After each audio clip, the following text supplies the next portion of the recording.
Nossa convidada de hoje é a premiada cineasta e roteirista brasileira Eunice Gutmann. Formada na Bélgica e com quase 5 décadas de experiência no ramo, Eunice é um orgulho para os brasileiros nacional e internacionalmente, por ter participado ativamente no movimento feminista dos anos 70 e por ter criado e dirigido filmes que deram voz às minorias e que contam a história sociocultural do nosso país. Eunice, seja muito bem-vinda ao nosso show. Ótimo estar aqui com você. Não é em Nova York, mas estamos bem. No Rio de Janeiro. Isso aí, no nosso querido Rio de Janeiro, onde nós nos conhecemos, né, Eunice? Passamos aí tantas aventuras. Você realmente, para quem gosta de cinema, para quem gosta, quem está querendo aprender, quem está querendo, quem já é da indústria, a Eunice é extremamente inspiradora. Eu recomendo que vocês fiquem até o final da entrevista, porque realmente essa mulher, ela é maravilhosa, tem uns insights assim fenomenais. Eunice, eu queria que você começasse contando para o pessoal. Principalmente eu trabalho aqui também, às vezes, na NYU, a Escola de Cinema, e as pessoas têm muita curiosidade de saber como foi, principalmente para as mulheres, na época que você estava estudando cinema. Você estava nessa época aí de anos 70, em que não tinham tantas mulheres diretoras. Conta para a gente como é que foi essa jornada. Você estudou na Europa, conta como é que foi a sua trajetória e como é que eram essas dificuldades para as mulheres na sua época. Tudo começa nos anos 70. Eu estou na Europa estudando cinema no curso do Instituto Nacional Superior em Bruxelas, de Artes e Difusão e Ensaios. Que o cinema, de uma maneira geral, naqueles anos, era dominado pelo poder masculino. E a gente então tinha que saber de que maneira íamos participar desse mundo tão simpático e ótimo que é o cinema. E na escola de cinema, em Bruxelas, eu tinha uma professora, era professora de montagem, hoje chama edição.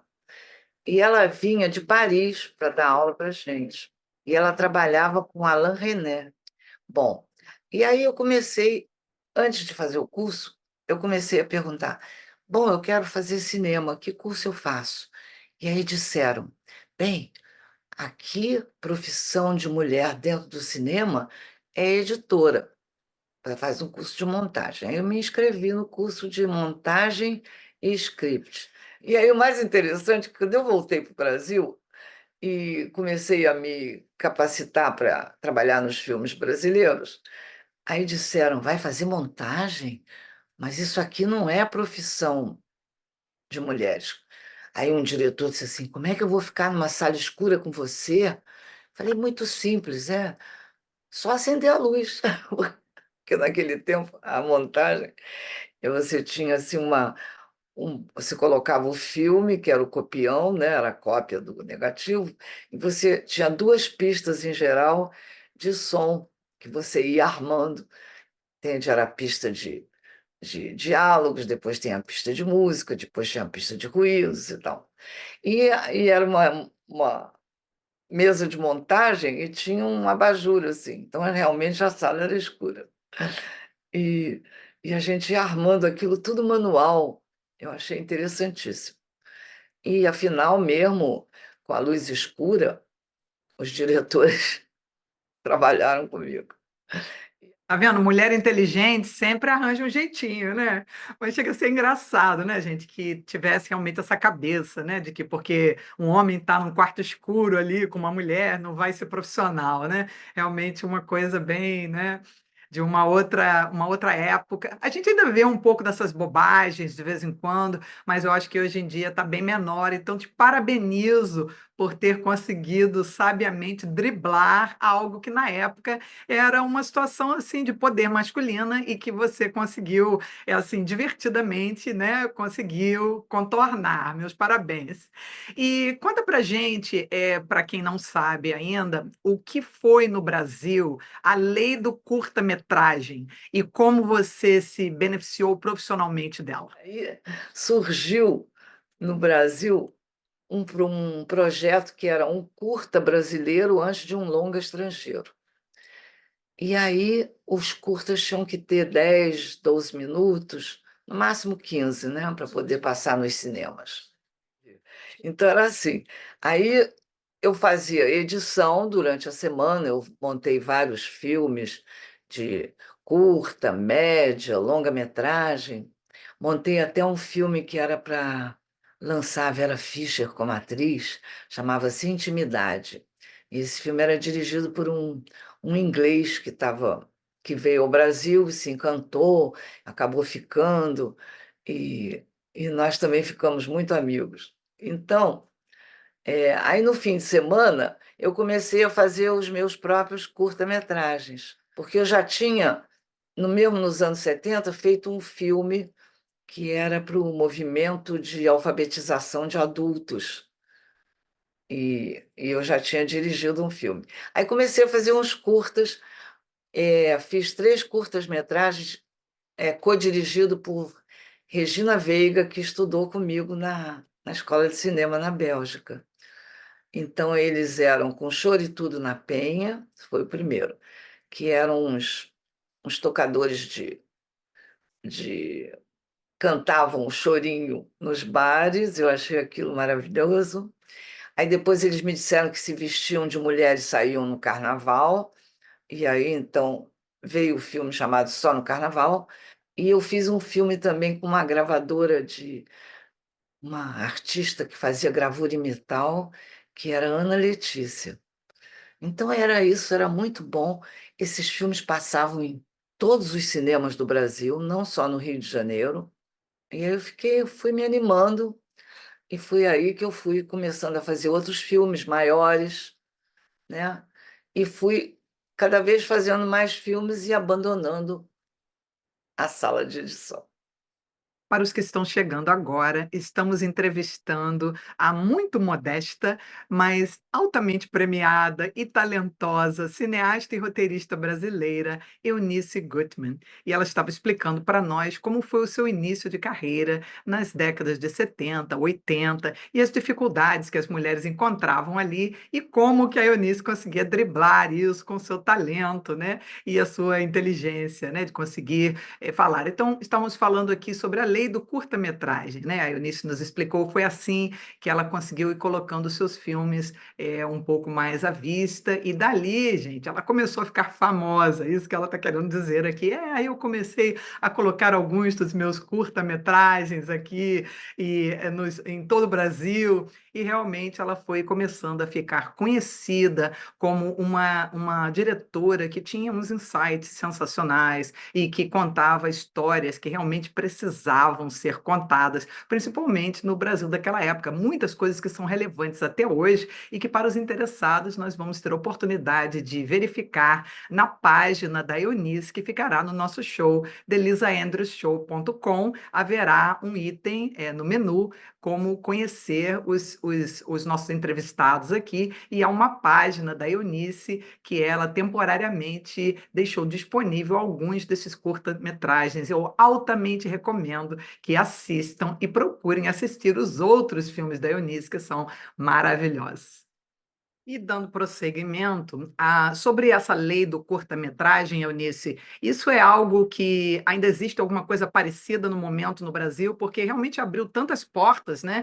E foi uma forma, por exemplo, para você de ter os seus filmes vistos, né, por uma grande audiência. Existe algo igual ou parecido no Brasil no momento? Chamava-se a Lei do Curta. Ela existe até hoje, só que ela não é executada, né? É uma pena, porque a gente podia estar vendo novos diretores começando com curtas-metragens e depois, né, se aventurando para fazer filmes maiores, que foi o que eu fiz, né? Depois eu comecei a fazer média-metragens. Aí já me perguntaram por que média-metragem? Eu falei, bom, porque era mais barato conseguir dinheiro para um média-metragem do que para um longa. O longa veio depois. E aí eu fiz um filme na favela da Rocinha, que tinha 35 minutos, que era sobre como é que eles começaram a construir escolas comunitárias dentro da comunidade da Rocinha, porque senão as crianças da Rocinha tinham que descer para as escolas, que eles chamam descer para a cidade, né? E aí as histórias que tinham nos livros dessas escolas na cidade, é, eles não se contemplavam, eles não se viam nelas. E aí, então, umas professoras resolveram, com o apoio da Funarte, é, fazer livros com histórias contadas pelas próprias crianças da comunidade, que aí eles se viam muito mais. Nossa, que interessante isso sobre a favela. Então, aí eu imagino que isso aí seja o que deu origem aí ao seu desejo de fazer um filme sobre o assunto, né? Que também foi premiado. É. Aí eu vi essa matéria no jornal, falei, nossa, isso dá um filme. E aí foi isso. Aí eu fui para Rocinha, aí conheci as professoras, depois conheci os alunos. Aí fiz um filme que começou a ganhar prêmio em festivais importantes, Gramado, Festival de Brasília, Festival do Rio de Janeiro. E é isso, fui me animando. Nossa, Eunice, isso dá muito orgulho para nós de você ter contado essa história tão relevante, né? Uma coisa de comunidade, é um povo esquecido, né? Então, quando se coloca no cinema, as pessoas olham, prestam atenção. E eu imagino que, ainda mais esses tópicos delicados, políticos, sociais, socioeconômicos, né? Que, ainda mais na época, tenha sido bastante difícil, assim, até de conseguir patrocínio e tudo. Então, bastante inteligente também, isso que você explicou, de um curta fazer um média-metragem, porque aí o custo é menor, e falando sobre as dificuldades, né, que você tem construído aí para nós, né, camada por camada, principalmente para as mulheres nas décadas passadas, nós estamos aí novamente, né, a cada ano, a cada década, reinventando o feminismo em países diferentes, em formas diferentes, mas sempre reinventando, né, essa e sempre lutando pelos nossos direitos. Você que teve assim a oportunidade de participar de um momento histórico, que foram realmente aqueles movimentos históricos dos anos 70, conhecido personalidades super importantes. Conta para a gente um pouquinho como é que foi isso e como que isso influenciou você, não só a sua vida pessoal e as histórias que você contou a partir de então, mas também o filme maravilhoso seu que eu assisti aí no Rio de Janeiro, o Luzes, Mulheres, Ação, que realmente fantástica a história e contando a história desse movimento todo, de todas as pessoas que participaram. Conta pra gente como é que foi isso. Teve uma reunião na ABI, aqui em 75, e aí eu me entrosei com essas mulheres e comecei a fazer parte do movimento. O pessoal é político. Quem sou eu dentro dessa sociedade que a gente vive? Bom, eu sou uma mulher que quero fazer filmes. Trabalho. Então, se o pessoal é político, eu vou fazer filmes de quem eu sou. E aí vem o feminismo, e eu imagino, né? Aí por isso os seus filmes também refletem a situação de outras minorias, de outras pessoas, né? Que realmente estão vivendo, né? O que você vive, o que todos nós que estamos dentro daquele contexto, dentro do país, naquele momento, vivíamos, né? Então, essa minha história reflete muito a sociedade que a gente vive. A gente vive no patriarcado, dentro desse mundo difícil para todos nós, para as mulheres, principalmente quando querem fazer uma profissão. E eu estava uma vez numa das filmagens dos meus filmes e o fotógrafo, grande amigo meu, como estava difícil, ele disse assim: Eunice, por que você quer fazer filmes? Por que você não fica editando? Muito mais fácil. Eu falei, tudo bem, que seja mais fácil, talvez, mas eu quero falar alguma coisa dessas ideias, dessas reflexões que eu tenho. E daí são os filmes. Interessante você falar sobre isso, porque uma das tendências, né, até um dos pensamentos primordiais aí por trás do feminismo foi quebrar essa ideia de conformismo. Isso é mais fácil, isso é o que esperam de mim, e tentar fazer realmente o que são os seus sonhos, as suas vontades, se reinventar como pessoa, apesar do mundo te dizendo não, apesar das pessoas tentando te restringir. Então, se hoje em dia isso ainda é difícil, décadas atrás era ainda mais, e bravar, ok? Que bom que você fez isso, não só para podermos ver os filmes sensacionais que você criou a partir de então, mas também para nos dar coragem, que se numa época mais difícil, mulheres como você o fizeram, hoje em dia nós e as mulheres de 20 anos agora, começando a carreira profissional principalmente, inspirem-se nos exemplos, né, de pessoas como a Eunice Gutmann e lutem, não se conformem. Falando nisso, Eunice, que conselho você daria para as jovens de hoje em termos de como continuar lutando pelo feminismo, pelos seus direitos profissionais? A gente está num mundo de mais igualdade, mas ainda se tem muito a lutar por salários, por oportunidades. O que você recomendaria para a moçada que está nos vendo hoje? Todo esse processo que eu faço parte, não apenas eu, mas muitas outras companheiras e colegas de trabalho, eu acho que isso tudo é muito importante para as jovens, porque elas vão ter a oportunidade de assistir filmes com as nossas ideias. Então, por isso que nesse meu último filme, Luzes, Mulheres, Ação, eu coloquei até uma entrevista com duas pessoas que foram visitar uma tribo matriarcal na China. Na verdade, ninguém fala nesse mundo que a gente vive, mas antes do patriarcado existiu o matriarcado.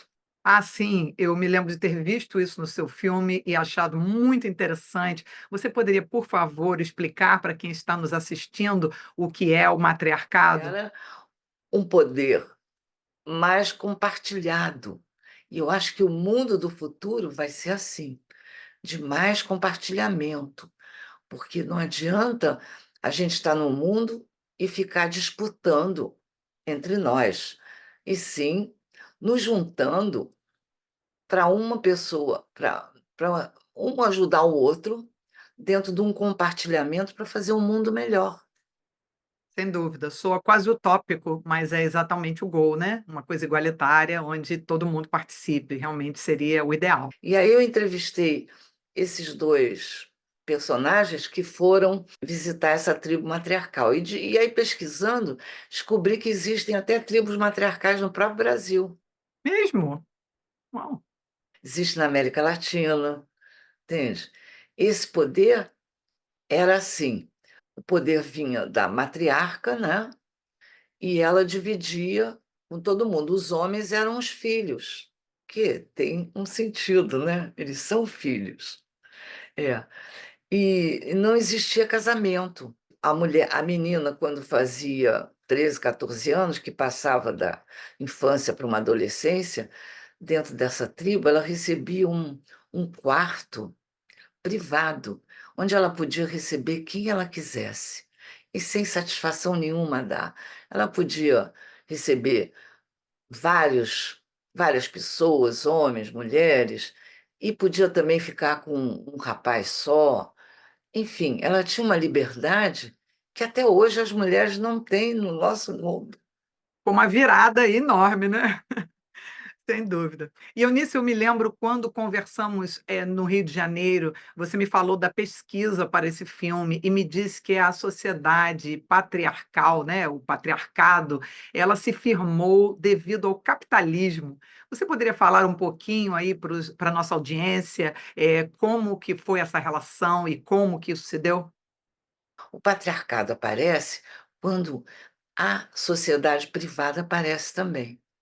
Porque então, como você se apossa, como você vai ter a propriedade de uma terra, uma propriedade de um apartamento, de bens, você então tem que saber quem é seu filho para deixar a herança. É muito simples.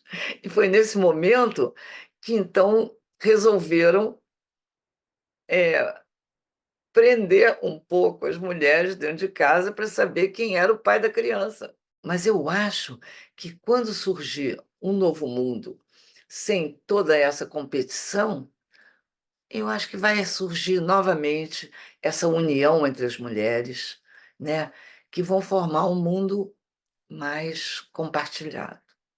Então, nós vamos ficar aqui na torcida para que essa sociedade mais elevada chegue em breve. E falando um pouco mais sobre a atual, que ainda é o patriarcado, eu notei no seu filme Luzes, Mulheres, Ação, que tem uma cena em que há uma espécie de colocação de uma coisa do passado, em que você belamente colocou no filme, como se fosse uma diretora moderna dirigindo duas atrizes sobre uma cena que acontecia nos anos 60. E as personagens estavam falando de uma situação em que mostrava que, por lei, a mulher não podia trabalhar, viajar, ter conta bancária sem a permissão do marido. Então foi bastante interessante aquele confronto ali no filme de passado e presente e a dificuldade que a atriz estava tendo até de interpretar a cena, sendo uma mulher moderna. Achei brilhante aquilo. E levantando aquele assunto em si, você que viveu aqueles dias e eu vi também durante o filme a parte mais documentário, né, do filme, em que algumas mulheres do movimento feminista, mulheres famosas que você conheceu, elas falam que preferiram não se casar para continuarem sendo suas próprias donas, porque aquelas leis do momento eram realmente inaceitáveis. Você poderia falar para a gente um pouquinho de como foi isso e como foi conhecer essas personalidades que participaram do movimento feminista no Brasil nos anos 70? Exatamente, essas mulheres dos anos 70 eu conheci participando das reuniões de um feminismo que surge nesse momento, não apenas no Brasil, mas internacionalmente, né. E aí foi sensacional que eu depois entrevistei essas mulheres em um projeto que tinha no Conselho Estadual dos Direitos da Mulher, chamado Memória Viva. Então eu fiz 9 documentários de meia hora com essas que iniciaram o movimento feminista no Brasil, Rosemarie Muraro, Moema Toscano, que foi minha professora, eh, Eloneida Studart e outras, Nélida Pinhon, a escritora, né. Então essas mulheres começaram um movimento que até hoje está aí. Aí eu resolvi pegar uma parte de cada um deles para formar esse meu novo filme, Luzes, Mulheres, Ação, com essas pioneiras também. Claro que eu entrevistei as jovens de hoje, o que que elas tinham a dizer sobre o assunto, com passeatas, e essa ficção que você citou, que eu Gostei muito de uma parte onde a Heloísa Buarque de Holanda diz que até ela se mudar para o exterior, naquele período lá, daquela época do feminismo, ela não se tocava de quanto o Brasil era machista. Somente mudando-se para os Estados Unidos com o marido, ela começou a perceber o que estava acontecendo em volta, algumas diferenças, e aí ela realmente se inteirou do movimento. Você se lembra da entrevista com ela em especial? A Heloísa Buarque de Holanda, por exemplo, ela era uma pesquisadora, mas ela não se tocava de que precisava aprofundar a pesquisa sobre a vida das mulheres na sociedade patriarcal.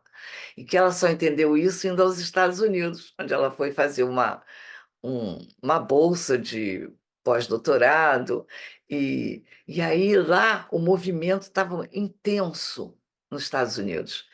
Então ela mais ou menos conclui dizendo que as mulheres brasileiras tinham que ir para o exterior para entender melhor toda essa dominação que existia e daqui também continuar uma luta que não é só daqui, é internacional, é do mundo todo. Que maravilha, Eunice. E agora, fechando, eu soube que o seu novo projeto é sobre uma obra da Clarice Lispector, que é muito lida não só aqui nos Estados Unidos, mas internacionalmente. Você poderia falar um pouquinho para a gente desse novo projeto, sem spoilers? É um filme, vão ser 5 contos da Clarice Lispector. e são 5 diretoras mulheres. Então, cada uma vai fazer um curta-metragem de 20 a 22 minutos, e depois esses, esses curta-metragens vão se juntar e vai ser um longa-metragem sobre a obra da Clarice Lispector. Eu acho esse projeto muito interessante e foi proposto pela Nicole Algrande e pela Maria Luísa Boim, que é uma cineasta muito amiga minha, e aí nós estamos empolgadas com esse novo projeto.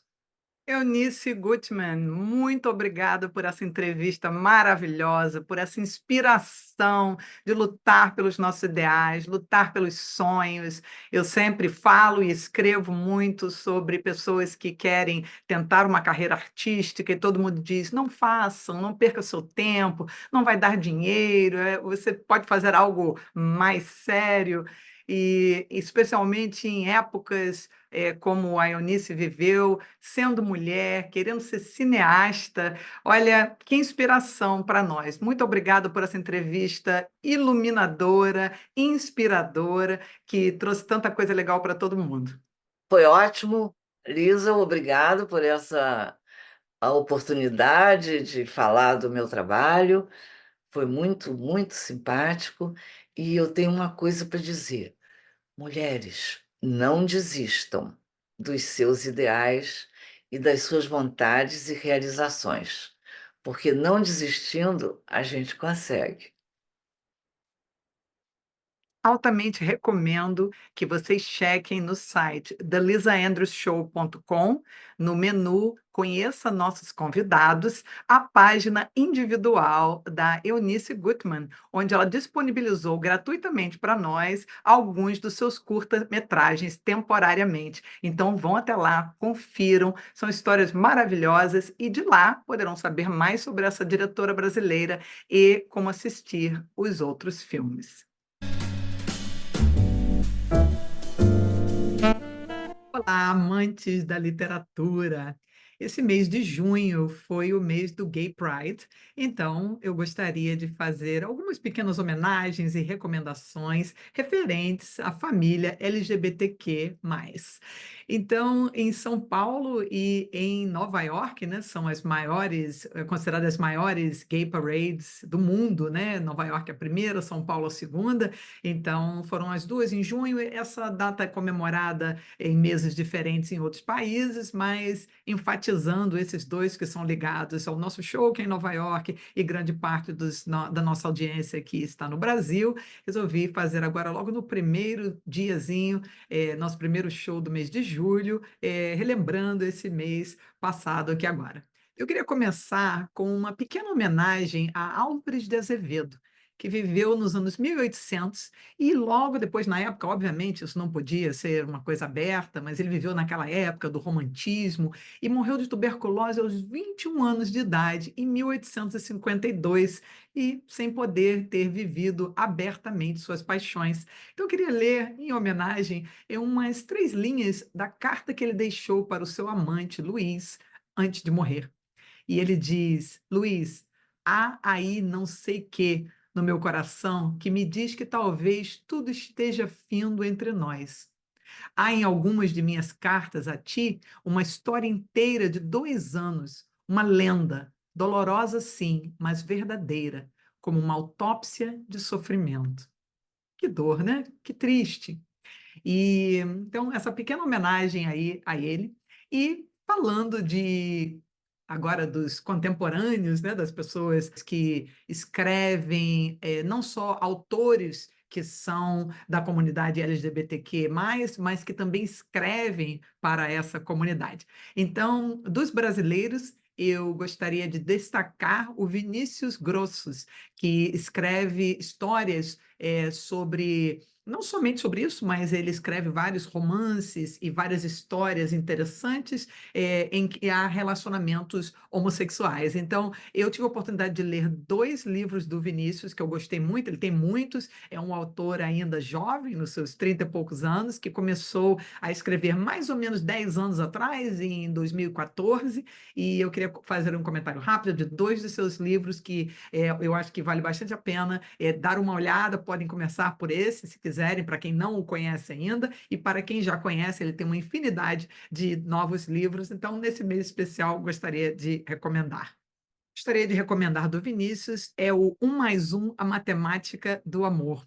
É uma história de dois rapazes de 16 anos que são muito amigos e que a família de um deles vai se mudar para o exterior. Então, para nós, imigrantes que moramos aqui nos Estados Unidos e em outros lugares, embora a nossa audiência seja de vários países, sempre que há uma história em que envolve esse tipo de dinâmica, eu acho bastante interessante, porque só quem passa por essa, às vezes, agonia de ter que ir de um país para o outro, deixando para trás a família, ou em alguns casos, uma grande amizade ou um grande amor, sabe como isso funciona. Então, muito brevemente, sem spoilers, somente para jogar o interesse aí para vocês, esse livro do Vinícius fala sobre a amizade desses dois rapazes, que de uma maneira muito interessante, meio bucket list, decidem que entre aquele momento que eles sabem e a data que um dos rapazes vai ter que partir com a sua família, eles irão viver várias coisas que eles gostariam de fazer juntos. Então, durante aquele período em que eles estão passando mais tempo juntos e tentando fazer aquelas coisas todas, vamos dizer, da lista imaginária que eles têm, eles começam a descobrir que a ligação deles pode ter emoções mais fortes. Então, bastante bonito. São histórias que são um pouco jovens, mas que refletem naquele amor, naquela coisa de ingenuidade, de conexão com outro ser humano, de abertura de sentimentos, que se estende nas pessoas sensíveis durante a sua vida inteira. Então, alguém de 30, 40, 50, 60 mais pode perfeitamente ler aquilo e se identificar, independente de orientação sexual, o que for. Então, parabéns, Vinícius, muito boa história. Falo como escritora também, como uma pessoa que trabalha também aqui nos Estados Unidos, numa agência literária. O segundo livro do Vinícius que eu recomendo é o Não Foi Por Acaso.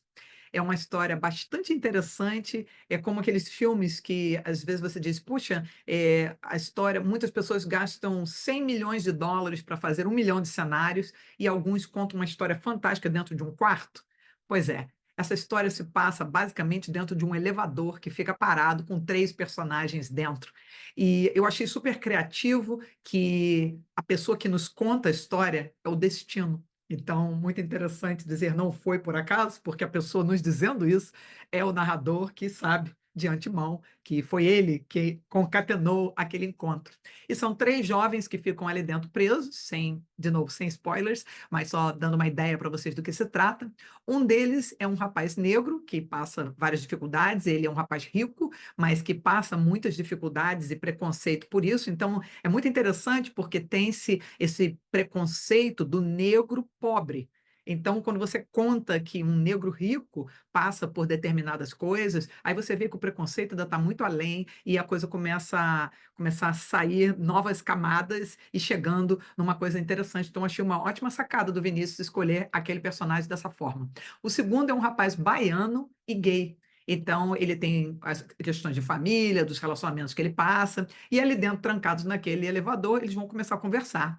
E o terceiro personagem é uma moça, uma menina, que ela é obesa e ela sofre bullying na escola e ela tem autoestima muito baixa. Eu trabalho com autoestima, eu criei um método para autoestima, que eu trabalho com pessoas de todo tipo, inclusive pessoas que têm esse problema de o que a gente chama de body dysmorphia, de disformia corporal, que é a pessoa olhar-se no espelho e se enxergar de maneira diferente do que ela realmente é. Então, esse assunto também é de bastante interesse, porque as pessoas passam por isso todo o tempo, de se acharem mais velhas do que estão, mais obesas do que estão, e, enfim, eu trabalho de antemão com isso e sei a dor que é para a pessoa e para as famílias. Então, essa moça passa por essa situação e ela acaba, sem contar detalhes, abrindo mão de um sonho. Naquele momento, ela está abrindo mão de um sonho por causa da questão de levar tanto em consideração o que é dito pelos bullies e a opinião das pessoas.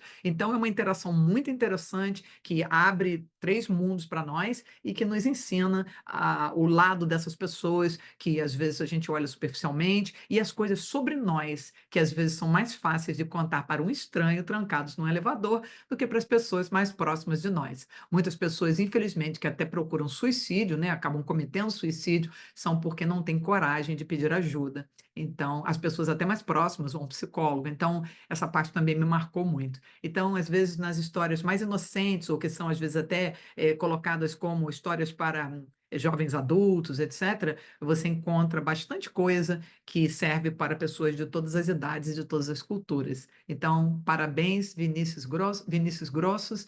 Eu gostei muito dos seus livros e sucesso aí nos próximos. Quero conferir os seguintes. E para fechar, eu não poderia deixar de falar sobre assuntos, sobre livros com temas LGBTQ+, de um dos livros, que agora eu vou fugir um pouquinho aqui da minha escolha normal para esse segmento, que é de autores falantes da língua portuguesa em qualquer país do mundo, que é de uma autora de língua inglesa, mas que foi traduzido no Brasil também. O nome em português, se eu não me engano, o nome em inglês é Tipping the Velvet. Eu recomendo altamente essa leitura.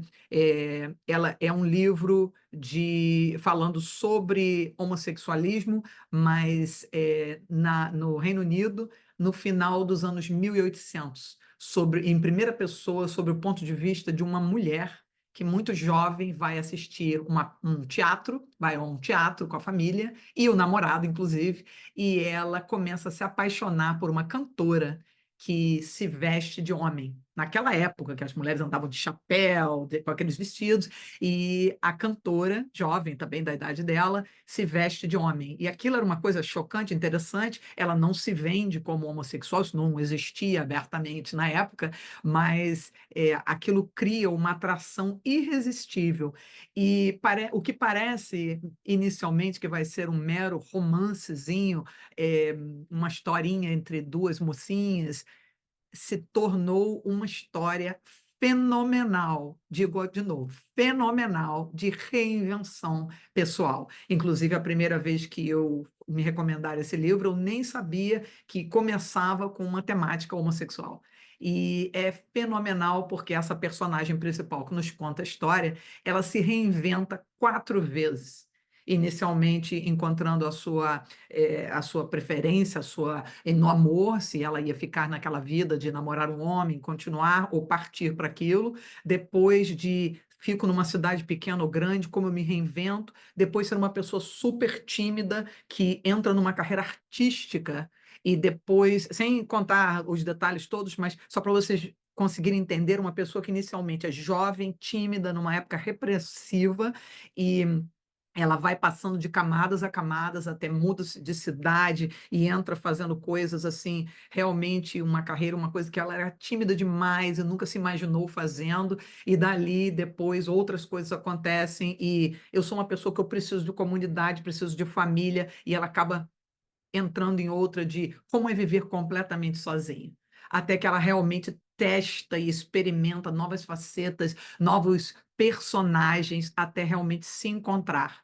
E aí ela ainda entra numa outra reinvenção, que de uma pessoa basicamente alienadinha na vidinha dela de vila, ela se torna uma pessoa altamente politizada. Então, como a gente chama aqui, mind-blowing, realmente é algo assim, serve para qualquer gosto, não fica só em romance, não fica só em política, é uma história de reinvenção fenomenal, que é de uma autora de língua inglesa, também ela é gay, e a história tem temática gay, então não podia deixar de falar, embora seja uma história já de bastante tempo atrás, que não poderia deixar de ser lida até para os jovens que têm interesse, que estão lendo histórias de autores jovens agora, vale a pena ler essa história um pouco mais antiga, mas que realmente tem camadas assim fenomenais de emoção, de história e de reinvenção, pessoal. E para os que gostam de combinar arte com uma boa causa, durante minha visita ao Brasil, entrevistei pessoalmente a fotógrafa Adriana Oliveira, que fez um belíssimo trabalho fotográfico sobre mulheres que sofreram abuso. Esta entrevista foi durante sua belíssima exposição na cidade de Niterói, onde ela irá explicar a temática e como ela chegou àquelas imagens incríveis. Estamos aqui na sala Carlos Couto, anexo do Teatro Municipal de Niterói, com a artista Adriana Oliveira, uma exposição maravilhosa que ela vai me explicar agora todos os detalhes de cada obra.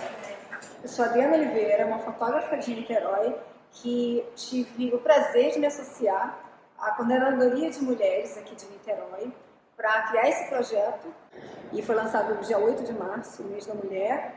E aqui a gente tem uma sequência de imagens retratando o outono, porque eu trouxe a metáfora da natureza e das 4 estações para trazer essa mensagem, entregar essa mensagem que não quer calar, que é sobre a violência contra as mulheres. Então a gente tem aqui o outono iniciando e o momento que a dor acontece e se instaura na vida dessa mulher, criando uma cicatriz. Cada imagem dessa traz uma história única. Essas mulheres estão sendo atendidas nos equipamentos dessa coordenadoria de mulheres, que traz um suporte emocional e jurídico para elas, porque é um momento muito solitário na vida de uma mulher, ainda guarda muito estigma. A gente não quis trazer as histórias factuais, a gente quis trazer a dor e a esperança dessa cura. Mas aqui a gente está falando de 7 mulheres que sofreram em determinados momentos da sua vida, algumas com muita distância dessa dor, dentro do casamento, violência emocional, física, psicológica, financeira, houve estupro, estupro na infância, violência física com bastante crueldade. Então a gente está falando de mulheres que superaram essa dor, ressignificaram essa dor, estão trazendo corajosamente a história delas para esse espaço cultural, para reverberar uma mensagem de que essa caixa da dor não precisa ficar fechada, trazendo cura emocional ao abrir essa caixa e haver conexão entre as mulheres, conversar sobre isso, falar sobre isso, para ter um ambiente acolhedor e seguro para que essa dor seja curada.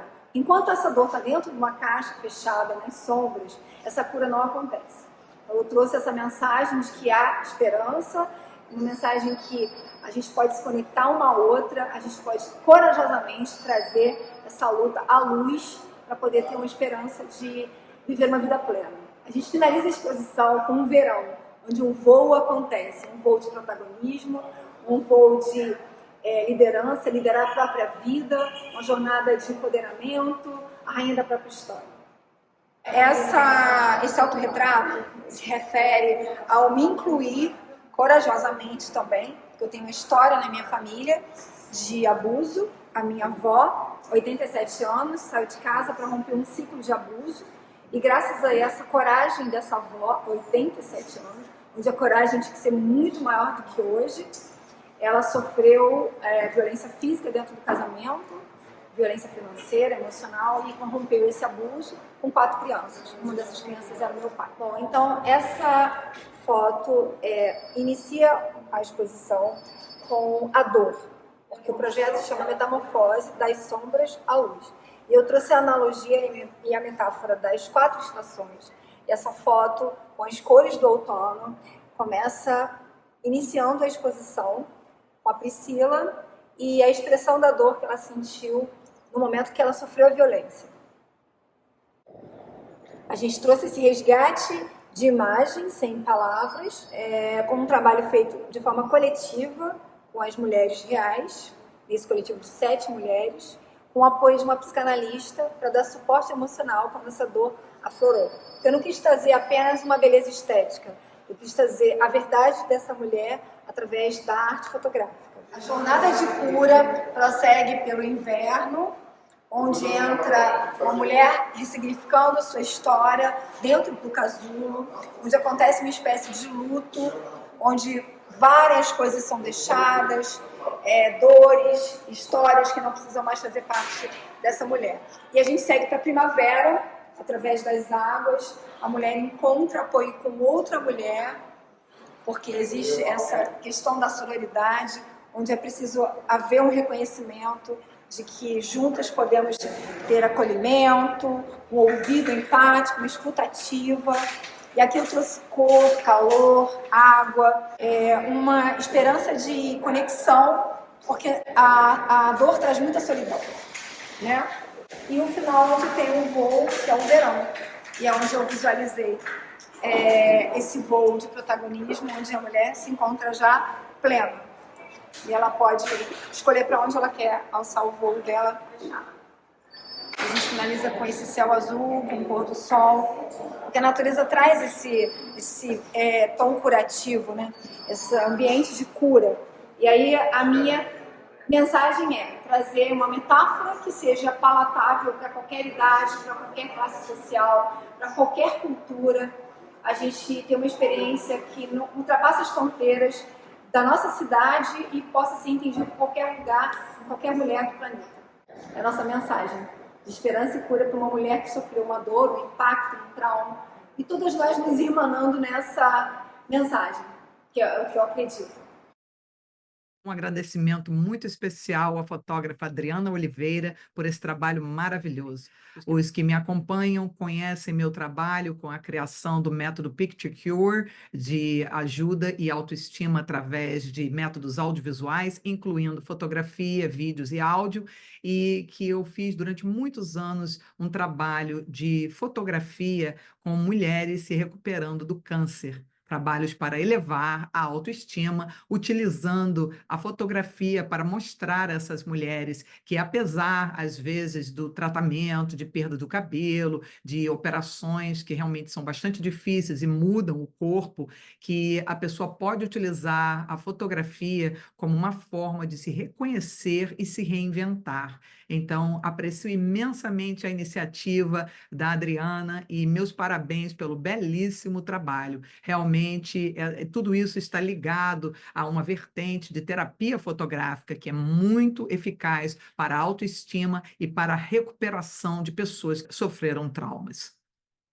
E hoje, no nosso segmento comunitário, para a ajuda de pessoas que estejam morando na região de Nova York ou periferias, nós temos a repórter Claudineia Cardinale entrevistando Vera Santana, presidente da GAFA, uma organização que oferece apoio a famílias de crianças autistas. Oi, Lisa. Hoje nós viemos aqui na cidade de Danbury, em Connecticut. Danbury fica a 64 milhas de Manhattan, mais ou menos 1h e 18 minutos. Nós viemos conhecer uma organização de apoio a famílias com crianças com autismo. Esse grupo, essa organização se chama GAFA. E hoje nós vamos mostrar como funciona a GAFA, como começou a GAFA e como você pode ajudar a GAFA. Esta é a GAFA. E nós estamos aqui com a presidente da GAFA, a Vera Santana. A Vera tem feito um trabalho excepcional nessa organização. Ela tem um filho que tem autismo. Então nós vamos conhecer hoje um pouquinho da história do GAFA. Vera, tudo bem com você? Tudo bem, Claudineia. Vamos sentar Obrigada. aqui para a gente conversar um pouco. Vera, me fala um pouquinho, como começou a GAFA? Bem, a GAFA surgiu da necessidade.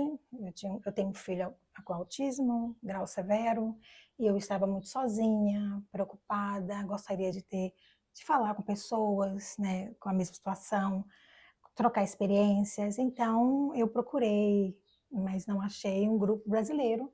Então, eu resolvi fundar a GAFA para me ajudar e ajudar outras mães que têm a mesma necessidade.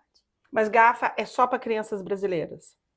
GAFA é um grupo brasileiro, atendemos, por enquanto, somente crianças brasileiras, mas futuramente queremos sim a expandir, né, para os hispanos, para os americanos, para quem precisar. E quantos anos faz que você fundou a GAFA? A GAFA tem 6 anos. E me fala o progresso que foi, porque eu cheguei a conhecer seu filho há 7 anos, e hoje, quando eu vejo o seu filho, dá assim, são outras pessoas, é outra pessoa, não é a mesma criança, digamos assim. Quando eu conheci o Vinícius, o autismo dele era bem severo, Sim. mas hoje ele até comunica. Sim, isso é muito bom. Nossa, eu estou muito feliz.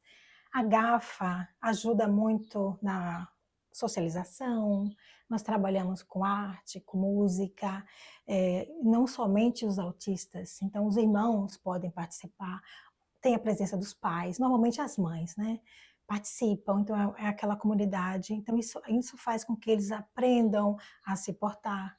Isso desenvolve muito, isso ajudou muito meu filho e ajudou muitas crianças. Eu espero que possa ajudar muito mais famílias. Mas assim, você foi pesquisar de como ajudar a criança com autismo, foi orientação médica. O que você fez para que, por exemplo, o Vinícius progredisse, o seu filho? Foi intuito mesmo, de mãe. Foi intuito de mãe. Eu sou positiva, eu sempre achei que ele podia aprender. Eu acredito que toda criança pode aprender, nem que seja de pouquinho a pouquinho, mas ela tem condição de aprender. Eu não acredito que, olha, ele tem autismo, ele tem uma deficiência e para nisso. Não.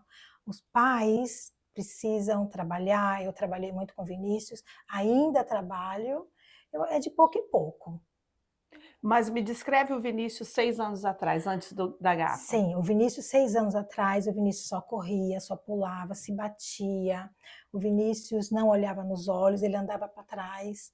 O Vinícius não comia. O Vinícius, ele, se eu chegasse numa festa, tivesse uma mesa assim com comidas, ele, se a gente não segurasse, ele puxava tudo, derrubava tudo.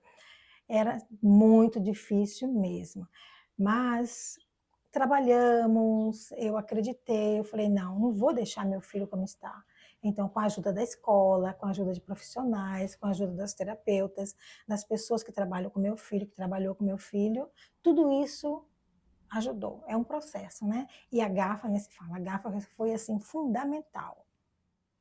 E o interessante é que o Vinícius é gêmeos, né? Ele tem uma Sim. irmã. Uhum. A sua filha tem autismo? Não, a Luísa não tem autismo. Não tem autismo. O que eu fiz? Eu coloquei, fiz com que a Luísa interagisse com o Vinícius, eu envolvi ela.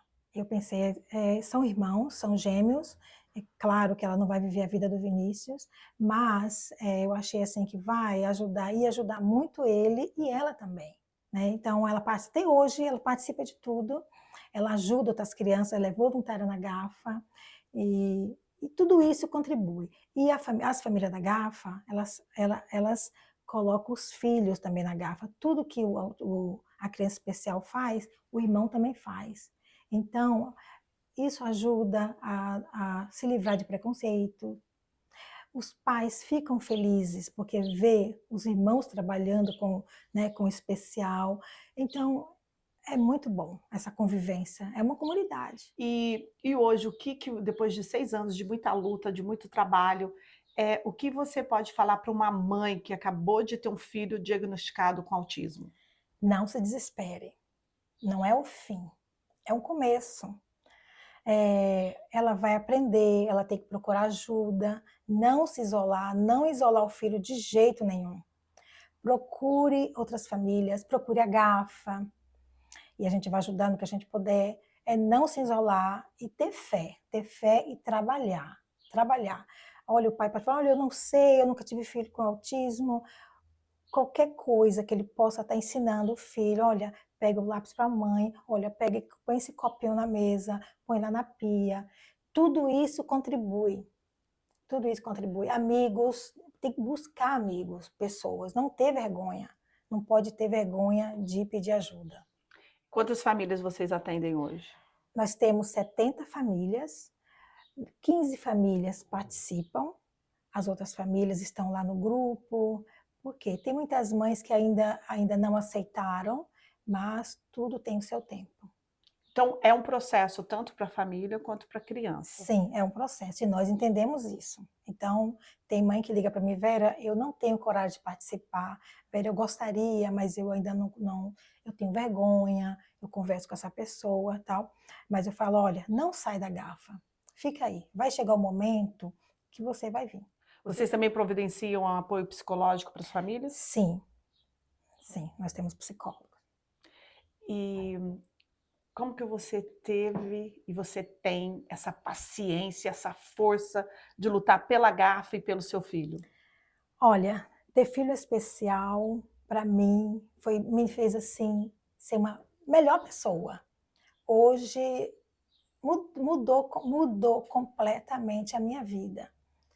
Eu vejo as coisas diferentes, eu vejo com amor, e é isso, não é só, porque é muito trabalho, ter filho especial não é fácil não, é muito trabalho, mas também tem o lado positivo, que transformou a minha vida e com certeza transforma a vida de muitas mães, porque você trabalha com aquela criança, você dá amor para aquela criança e você não recebe em troca.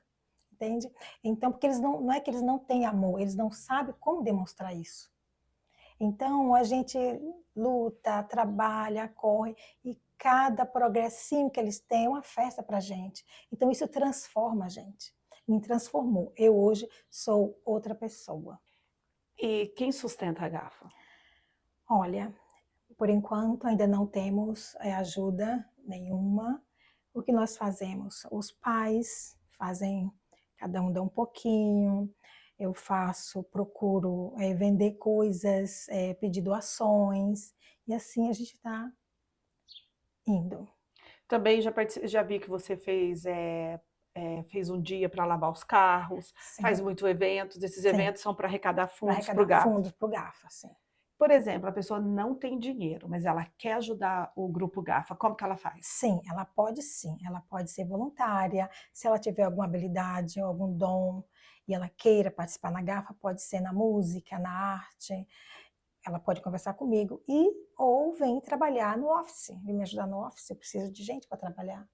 E se uma pessoa, um empresário, alguém assim que tenha um pouco de dinheiro e quiser ajudar, como que ele pode ajudar? Como que você pode financeiramente ajudar o GAFA? Sim, ele pode contribuir a qualquer valor, conforme a condição dele, conforme o coração dele, pelo Venmo, pelo PayPal ou pelo Zelle. É só entrar na GAFA e tem lá as informações. Caso queira falar comigo ou com alguém da GAFA, é só entrar em contato. Agora, olhando bem para lá, me fala, qual que é o teu sonho para o Vinícius e para a GAFA? O sonho para o meu filho, eu quero que ele seja independente, eu luto para isso e ele vai se tornar independente, eu acredito. E para a GAFA, eu gostaria muito que eu espero que a GAFA tenha um espaço próprio, porque nós tendo um espaço próprio, nós vamos poder ajudar não somente os brasileiros, nós vamos estender para os americanos, para os hispanos, então vai ser melhor, vão ter mais espaço para ter mais atividades. Muito obrigada, repórter Claudineia Cardinale, em campo, trazendo essa importante informação para nós.